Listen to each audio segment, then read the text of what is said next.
भारत में ना 5 प्रकार के वन पाए जाते हैं। तो सबसे पहले हम स्टडी करेंगे टाइप 1 जो है उष्णकटिबंधीय वर्षा वन। और उष्णकटिबंधीय वर्षा वन को ही हम सदाबहार वन कहते हैं। ठीक है, कारण क्या है इन्हें सदाबहार वन कहने का? क्योंकि उष्णकटिबंधीय ऐसे क्षेत्र होते हैं जहाँ पर गर्मी अधिक होती है।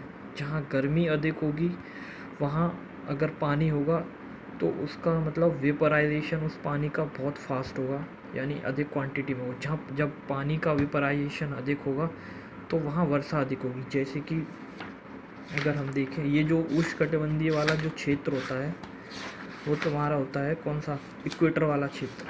जो भी इक्वेटर वाला क्षेत्र, जैसे ये है ना, ये पूरा इक्वेटर, जिसे विषुवतीय कहते हैं, ये पूरा इक्वेटर वाला क्षेत्र है ना, ये सबसे गर्म क्षेत्र रहता है। क्योंकि जो सूर्य है वहाँ लंबवत या कहिए परपेंडिकुलर इसी क्षेत्र में मतलब चमकता है। इसीलिए ये क्षेत्र, भारत का ये क्षेत्र, ये सब उष्णकटिबंधीय क्षेत्र है। और क्योंकि यहाँ जल भी है, जैसे यहाँ भारत की तरफ देखें, यहाँ अरब सागर है, बे ऑफ बंगाल है। क्योंकि यहाँ गर्मी भी अधिक है तो वेपराइजेशन होता है, तो यहाँ वर्षा भी अधिक होती है। ठीक है ना, जब वेपराइजेशन अधिक होगा और पानी है तो नमी वाली भाप ऊपर जाएगी तो ठंडी होकर वर्षा करेगी, तो इसीलिए यहाँ वर्षा अधिक होती है।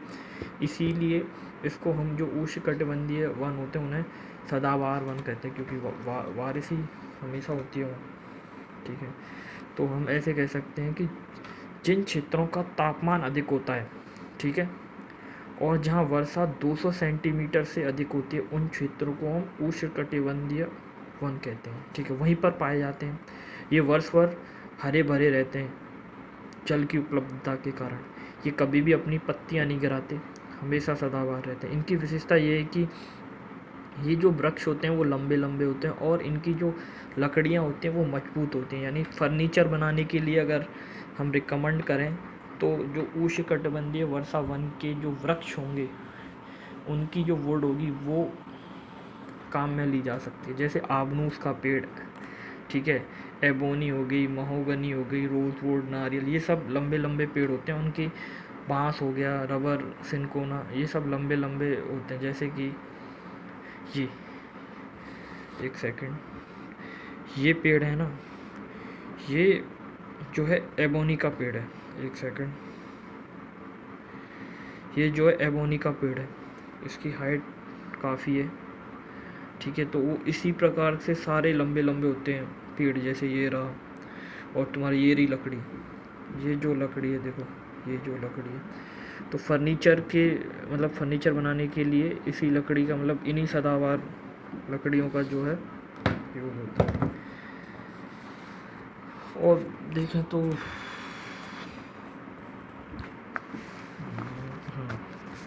ठीक है ना, और भारत में अगर देखा जाए तो जो रबर, क्योंकि ये एक्सपोर्ट भी होता है रबर एकदम कंजप्शन तो करते ही हैं हम, लेकिन एक्सपोर्ट भी हम रबड़ का करते हैं। ठीक है, तो ये जो सबसे ज़्यादा जो रबड़ उत्पादित होती है केरला में होती है। क्योंकि उत्पादन सबसे ज़्यादा केरला में होता है तो एक्सपोर्ट भी सबसे ज़्यादा केरला से होती है। ठीक है, तो ये जो रबड़ है वो फॉरेन करेंसी का एक हमारे लिए इंडिया का विश्व में, और अगर हम देखें विश्व में तो इंडिया का विश्व में रबर के उत्पादन में चौथा स्थान है, और पूरे विश्व में चौथा स्थान है इंडिया का रबर उत्पादन में। लेकिन नंबर 1 पे तो फिर थाईलैंड ही है। और जो सह्याद्री वाला क्षेत्र है ना, जो उत्तरी सह्याद्री वाला क्षेत्र है, वहाँ जो वर्षा वन है ना, यानी उष्णकटिबंधीय वर्षा वन या जो वर्षा वन होते हैं उनको शोला नाम से जाना जाता है। अगर कहीं शोला नाम से आए तो ये वर्षा वन के नाम है शोला। ठीक है, एक सेकंड, ये जो क्षेत्र ये रहा, ये पूरा वेस्टर्न घाट है। ये रहा, ये पूरा वेस्टर्न घाट है।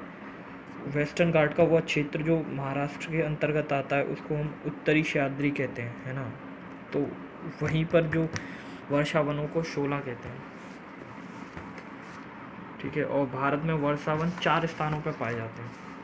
और 4 स्थान कौन कौन से हैं? एक तो तेरा ये रहा वेस्टर्न घाट वाला पूरा एरिया। वेस्टर्न घाट में भी मतलब पश्चिमी घाट, ठीक है, वेस्टर्न घाट का पश्चिमी घाट, पूर्वी घाट नहीं, क्योंकि पूर्वी घाट पर वर्षा नहीं होती। एक तो ये क्षेत्र हो गया एक क्षेत्र। एक हिमालय वाला क्षेत्र, 2 क्षेत्र, एक उत्तर पूर्वी वाला क्षेत्र, जो तुम्हारा जो शिलोंग पठार है, ये पूरा अरुणाचल प्रदेश को छोड़ दिया जाए तो पूरा ये जो पठार है ये शिलोंग पठार, ये छोटा नागपुर शिलोंग पठार का ही हिस्सा है। 3 और चौथा तुम्हारा हो गया अंडमान निकोबार। तो इस तरह 4 ही क्षेत्र पाए जाते हैं। Thank you.